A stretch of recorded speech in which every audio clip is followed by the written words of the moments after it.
Teman-teman tahu nggak, produk Indonesia itu ternyata makin lama makin laris manis loh ke seluruh dunia. Nah, salah satu produk Indonesia yang mungkin lu nggak pernah sadarin itu namanya bus asli dari Ungaran, Jawa Tengah, Indonesia. So teman-teman jangan kaget ya kalau lu lagi liburan nih ke Bangladesh dan lu naik bus di sana, ternyata busnya itu made in Indonesia. Karena apa? Indonesia itu sebetulnya sampai hari ini udah ekspor lebih dari ribuan bus ke sana. Jadi buat teman-teman yang belum tahu ya, di tahun 2018 sampai tahun 2020 aja, ini kita ngomong yang lama dulu nih, kita itu udah ekspor lebih dari 1.000 bus ke Bangladesh. Kenapa? Bangladesh itu hobi banget belanja impor bus dari Indonesia. Sebetulnya ada 4 alasan penting guys, kenapa Bangladesh hobi impor bus dari Indonesia. Yang pertama, harga bus Indonesia sangat kompetitif. So teman-teman tahu nggak, bus Indonesia terutama yang diproduksi oleh perusahaan lokal seperti busnya Laksana, bus dari Tentrem, bus dari karoseri lainnya itu memiliki harga yang jauh lebih terjangkau dibandingkan bus impor dari Jepang atau Eropa. Nah ini penting bagi operator bus Bangladesh yang merupakan negara berkembang.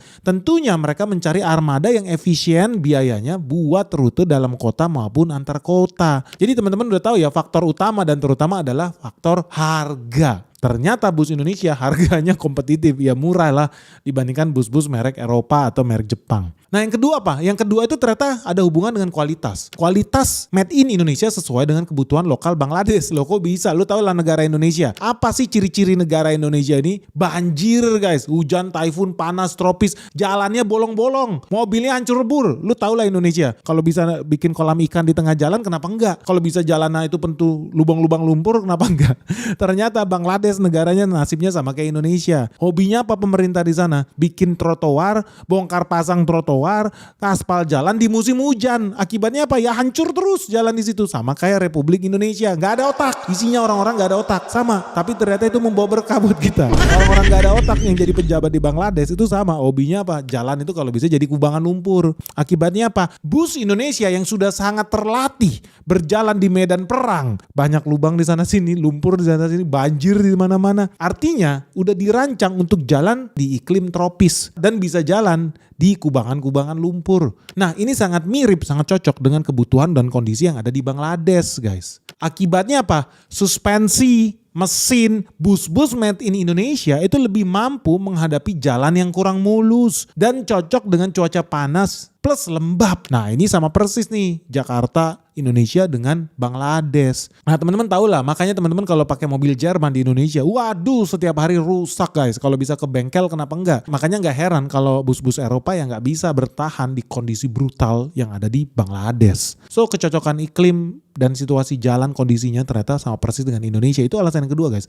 Nah yang ketiga apa? Yang ketiga itu ternyata kemudahan servis dan suku cadang. Teman-teman tahu banyak bus yang beredar di Indonesia itu karoserinya itu menggunakan mesin dan komponen global. Jadi memang mesin yang mudah lu temukan dimanapun. Contoh ya mesin-mesin dari Hino, Mitsubishi Fuso, atau beberapa tipe Mercedes-Benz yang memang umum dipakai sama negara-negara berkembang. Kenapa? Karena mesinnya harus cukup tangguh, kuat, tapi juga hemat. Nah, pilihan mesin yang tepat ini memudahkan kalau sewaktu-waktu mesin itu rusak di Afrika atau di Bangladesh. Akibatnya apa? Kalau lu servis atau lu butuh suku cadang, jauh lebih gampang, jauh lebih mudah ditemukan di mana-mana. Ini jauh memudahkan bagi operator bus di Bangladesh dibandingkan bus-bus lain, merek-merek bus lain yang seluruh komponennya eksklusif, bahkan sulit cari di Bangladesh. Contoh gini, banyak tipe mobil Jerman atau tipe mobil Jepang itu yang saking spesifik banget jenis mesinnya hanya bisa diservis sama mekanik dari Jerman. Hanya bisa diganti sama spare part dari pabrik Jerman. Super spesifik, bahkan traktor aja udah kayak begitu sekarang. Nah inilah yang menjadi solusi dari Indonesia.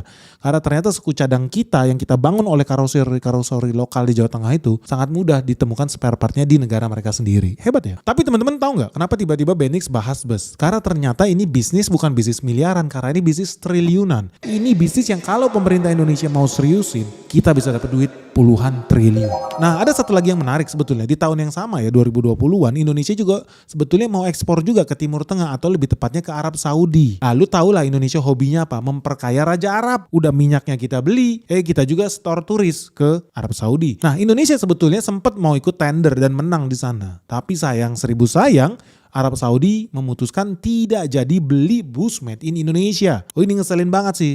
Terus kemudian mereka pakai bus apa? Mereka pakai bus made in China. Jadi buat teman-teman yang belum tahu ya, ada perusahaan karoseri lokal selain Laksana yang juga hebat, namanya perusahaan karoseri Adiputro. Nah, bus Adiputro ini betul-betul bagus juga. Mereka bakal sampai mau ekspor ke Arab Saudi. Adiputro ini perusahaan pembuat bodi dan interior bus asal Malang guys. Dan dia melihat peluang bisnis di sektor transportasi kendaraan spesialis membawa jemaah haji. Dan sebetulnya di tahun 2020 sudah ada perwakilan dari pengurusan bus Arab Saudi yang datang ke Indonesia. Nah, mereka sebenarnya mau belanja bus buatan karoseri Adiputro. Cuma lagi-lagi sayang seribu sayang, mereka masih ragu dengan produk Indonesia. Mungkin karena mereka lihat Indonesia ini cocoknya di bangsa budak. Jadi apa yang mereka lakukan? Kalau lu pernah naik haji, kalau lu pernah umroh, ternyata bus yang beredar di sana adalah bus made in China. Nah, lucunya bus Cina bisa menang tender di Arab Saudi bukan karena perusahaan mereka jago pitching, bukan karena perusahaan mereka jago presentasi, tetapi karena pemerintah Cina yang hadir. Loh kok bisa guys? Ini pinternya diplomasi bisnis Cina. Lu tahu ya kalau duta besar Indonesia fungsinya apa di luar negeri? Hai dapat duit udah selesai. Tapi ternyata duta besar Cina di negara manapun mereka berada ada KPI sales. KPI penjualan produk-produk asli made in China. Nah, ini hebatnya nih Kementerian Luar Negeri Cina. Udah punya mindset marketing, udah punya mindset sales untuk mendukung pabrik-pabrik lokal di Cina. Hebat mereka. Jadi ketika terjadi presentasi bisnis di Arab Saudi, lu tahu lawannya Adiputro, mereka berdiri sebagai perusahaan dari Malang. Harus battle dengan negara. Lu bayangin dia presentasi lawannya negara. KO lah. Gila, negara yang presentasi, negara Cina yang presentasi di sana. Gila, mindsetnya adalah udah pembangunan bangsa. Supaya makin banyak pengusaha-pengusaha di Cina yang kaya raya. Akibatnya seluruh PNS yang ada di Kementerian Luar Negeri di Cina wajib bawa proyek masuk. Makanya lu jangan heran kalau Indonesia cuma berhasil ekspor 1000 bus ke Bangladesh. Lu tahu Cina dia ngebawa perusahaan bus lokal dia namanya King Long itu bahkan berhasil ekspor sampai 60.000 bus ke luar negeri. Nah, mereka memang gak gratisan juga, mereka ekspor dengan program investasi yang namanya BRI, Belt and Road Initiative. Jadi dimanapun Cina making investment, mau bangun pelabuhan, mau bangun bandara, intinya lu kalau investasi dapat duit dari Cina, Cina pengen sebagai timbal baliknya lu belanja barang dari Cina juga dong. Logis gak? Logis. Lu bayangkan mereka tuh tadinya lu gak pernah denger lah merek bus Cina. Aduh sampah, bagus, jauh lebih bagus bus Indonesia. Tapi apa yang terjadi sekarang? Lu tahu detik ini data menunjukkan ini website resmi King Long. Lu lihat nih. Lihat yang di bold. Lihat layar kaca. Ternyata per detik ini mereka sudah ekspor lebih dari 6.400 bus ke Arab Saudi. Dan bus itu spesifik digunakan hanya untuk melayani jamaah haji. Dan ini adalah contoh sukses nyata bahwa Indonesia memang budak. Kenapa Indonesia jadi budak? Lu tahu Indonesia adalah penyumbang devisa terbesar ke Arab Saudi selain minyak bumi tentunya dalam bentuk haji dan umroh. Setiap tahun Indonesia ngasih duit 100 triliun lebih. Gila nggak? Kita tiap tahun nyetorin duit ratusan triliun ke Arab Saudi. Tapi apa balasan Arab Saudi? Apa dia ada investasi di Indonesia? No, dia malah belanja busnya Cina. Memang pengkhianat bangsa ini satu nih. Nah, yang lebih gila lagi, Indonesia seharusnya juga bisa pakai strategi yang sama BRI, Belt and Road Initiative. Teman-teman tahu baru-baru ini kan Danantara itu investasi loh di Arab Saudi. Mereka mau investasi 13 triliun buat bangun kampung haji di Arab Saudi. Lu tahu duit kita bakal bangun buat apa? Ya bikin tower hotel, bikin mall di kampung haji di sana. Nah, by logic, kalau kita pakai logic BRI yang sama, kita kan udah ngasih duit nih ke Raja Arab, memperkaya mereka tugas kita. Fair dong kalau kita minta mereka, boleh dong jemaah kita yang dari hotel, mau pergi wisata, mau pergi ibadah di Arab Saudi, fair dong kalau jalannya pakai bus made in Ungaran, bus made in Jawa Timur. Fair dong kalau kita minta mereka pakai busnya Adiputro atau busnya Laksana. Ya dong, logis. Ini jemaah-jemaah kita kok. Kita juga yang disuruh invest bangun triliunan kok malah pakai bus dari merek Cina. Pengkhianat lu. So teman-teman ya, ini nasihat gue buat Danantara. Ketika lu bikin deal, punya mindset strategic value buat pengusaha-pengusaha lokal di Indonesia bisa naik kelas. Bikin dong kayak BRI. Oke, gue willing invest di negara lu. Tapi in return lu pakai produk dari kita juga dong. Logis kan? King Long jadi raja dunia hari ini. Karena negaranya yang maju membela pengusaha lokalnya. Nah, kita bisa lakukan yang sama. Lu bayangkan ya, Indonesia tuh tiap tahun kirim 1,4 juta manusia ke Arab Saudi. 1,4 juta orang. Nah, rata-rata bus King Long itu kapasitasnya cuma 50 orang guys yang ada di Arab Saudi. Buat ngangkut jemaah haji. Nah kalau 1,4 juta orang bagi 50 manusia per bus, artinya kita itu bisa punya kue 28.000 bus. Nah teman-teman bayangkan, kalau seandainya 28.000 unit bus buat melayani jemaah haji Indonesia ya, kita nggak minta aneh-aneh kok sama Arab Saudi. Kita nggak nyuruh mereka bus kita dipakai buat jemaah dari Eropa, dari Malaysia, Singapura. Enggak. Cukup jemaah kita sendiri pakai bus kita dong. 28.000 bus bakal dibutuhkan. Kalau satu bus itu harganya 1,5 M aja, made in Adiputro atau made in Laksana. 28.000 bus kali 1,5 M itu setara 42 triliun guys. Ini bakal membangkitkan ekonomi Indonesia 42 triliun. Kita nggak gratisan kok. Kita invest di situ 13 triliun.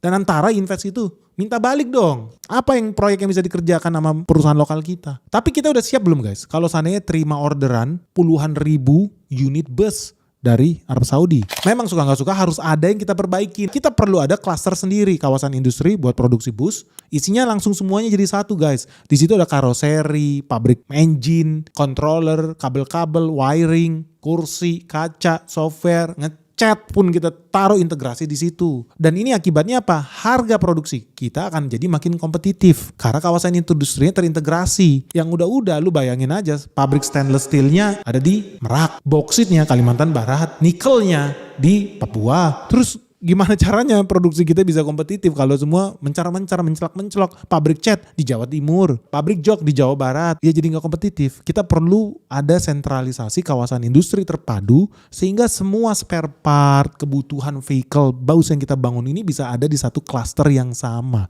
Bisa nggak kita bikin? Bisa, karena kita punya keunggulan, bahan baku kita semua punya. Lu bayangin, Cina aja import nikel dari Indonesia. Nikel tuh bahan baku stainless steel. Ya kalau lu mau bikin bus lu anti karat, ya mau gak mau lo harus pakai nikel bro. Kalau nggak cepet keropos. Dan penting buat Indonesia buat mendukung industri bus dalam negeri. Kenapa penting? Karena yang dikasih makan bukan cuma karoseri Adiputro, bukan cuma karoseri Laksana. No, dalam satu perusahaan bus minimal itu ada 5 pabrik lain yang bakal hidup. Pabrik bus ini akan menghidupi banyak pabrik-pabrik supply chain turunannya yang kalau di total bisa menciptakan 700.000 tenaga kerja baru. Asal si Danantara ngerti cara nego, cara lobby sama si Arab. Enak aja kita disuruh nyetor duit terus sama Arab. Sekali-kali suruh mereka juga paksa belanja produk Indonesia. Pakai otak dong. Cina aja bisa nego. Nah pertanyaannya, kalau Indonesia berhasil menguasai pasar bus dunia, khususnya buat negara-negara berkembang ya, seperti Afrika, India, Arab Saudi, Timur Tengah. Lu tahu gak sih perusahaan apa yang bakal diuntungkan? Kan intinya itu,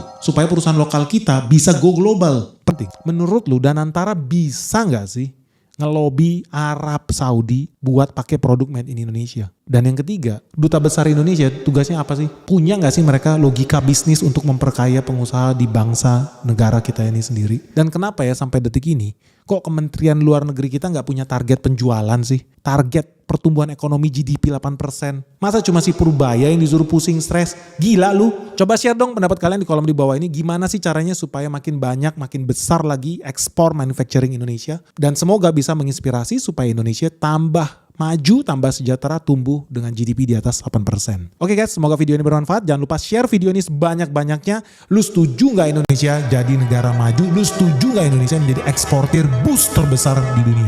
Segera like video ini dan share video ini sebanyak-banyaknya. Salam sehat, salam cuan, bye-bye.